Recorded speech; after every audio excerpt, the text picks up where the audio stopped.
Good afternoon, folks. My name is Mark Fernandez, and I'm here with Primero Junior Senior High School, the Primero School District in beautiful Weston, Colorado. And I'm here to talk to you about the update on CSPAP ideas I got going on for Primero. It's going to be a yoga program, and I'm going to talk about a few barriers that come along with working here at this beautiful school. Here's one of the first ones, and this is always going to be an issue here forever. 90% of our students here at Primero are bused in. The other 10% either are dropped off by parents or guardians, and we have 3 high school kids that actually drive to school as well. But here you're going to see the highway. Okay? This is Highway 12. This is where our school sits at. And for the weekend, you can see it's not very busy. But it gets busy. It gets busy and it gets dangerous. So no kids are allowed to walk to school or bike to school or anything like that. We're always going to struggle with a before school activity because the bus rides in. We're going to struggle with after school activities because the bus rides home. Okay? A main barrier, but one we can get around.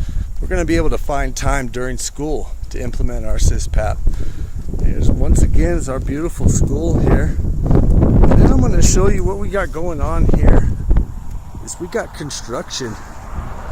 And the construction thing is going to be great. I was part of the mill levy that was granted to us, and we got to put together a bunch of ideas that are going to be for our school, becoming a 21st century school and getting a bunch of new equipment and all that good stuff.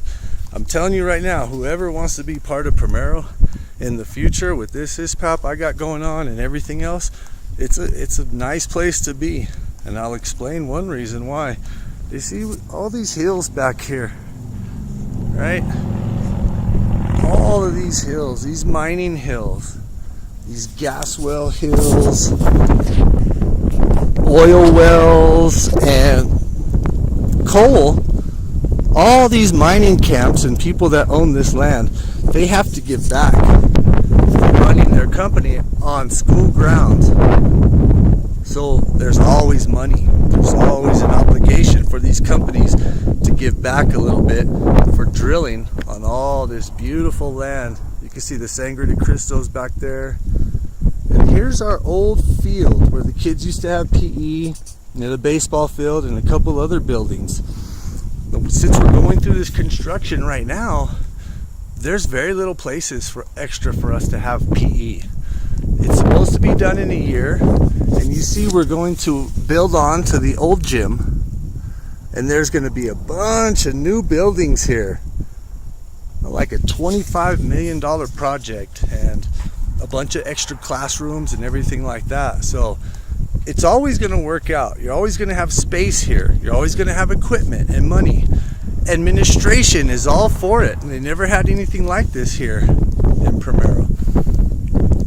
There's about 200 students here, Weston, Colorado, like I said, and fairly easy to get programs going and running. Barriers so far, we have the highway, and then we have construction going on. Good things we got going for us. There's money, and there is going to be space. Also, administration is on board, which is great. All PE people struggle with that, and there's all these different ideas about whatnot and who wants to do what. You can see the kids got their playground area taken away from them for the school year, and they have to use the football field or an alternative classroom for a smaller activity, and it's just not enough to get our kids going 60 minutes a day. So we'll figure out what barriers are stopping us.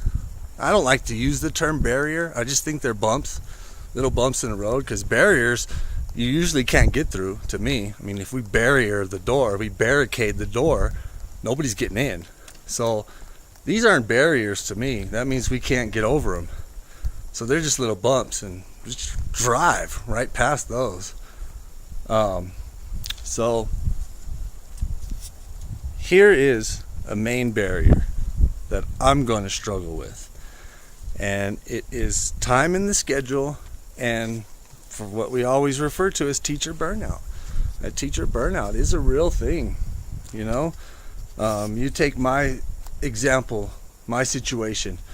I'm a father, I'm a husband, I'm a teacher, I'm a homeowner, I'm a master's student myself, I'm a coach. So it's an exhaustive list, but not even compared to what some of the other teachers have. A single mom who's a teacher who's going through a divorce right now, and her daughter has diabetes. I mean, I got nothing to complain about when those situations arise. And I feel guilty for asking people, staff members, and anybody in the community for extra help or volunteer your time, because there's just no time anymore. I mean, it's a fact.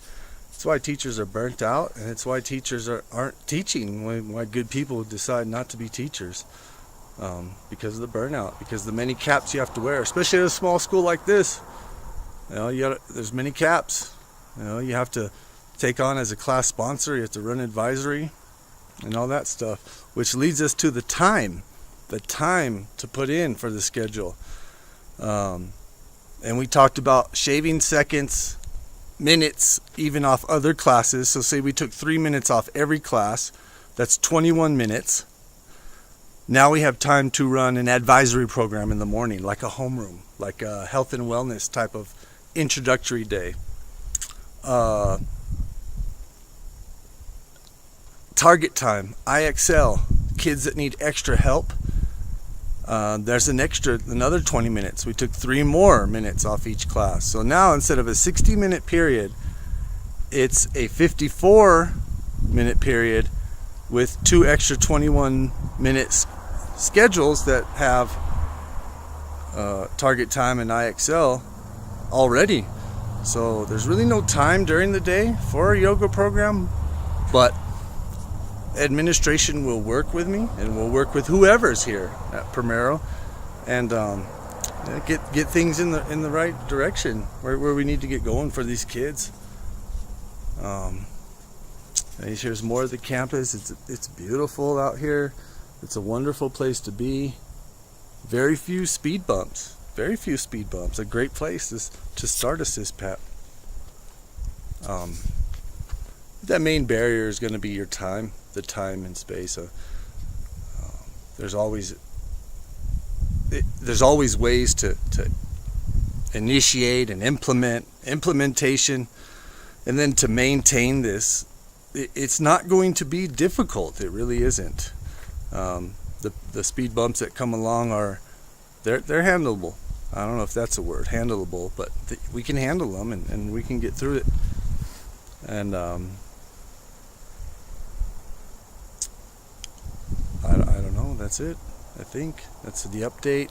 The CSPAP, trying to implement a yoga program, about a 20 to 30 minute yoga program during the day, trying to help kids focus through a long day. The kids are here a long day. We're a 4-day week, and the kids are here from 7:30 in the morning till 4 o'clock in the afternoon, and sometimes they kind of fizzle out in the afternoon, and we want to try to design a program that's going to keep them physically active and try to keep them mentally sharp at the same time. We're trying to do big things here, and I hope you enjoyed the little video, and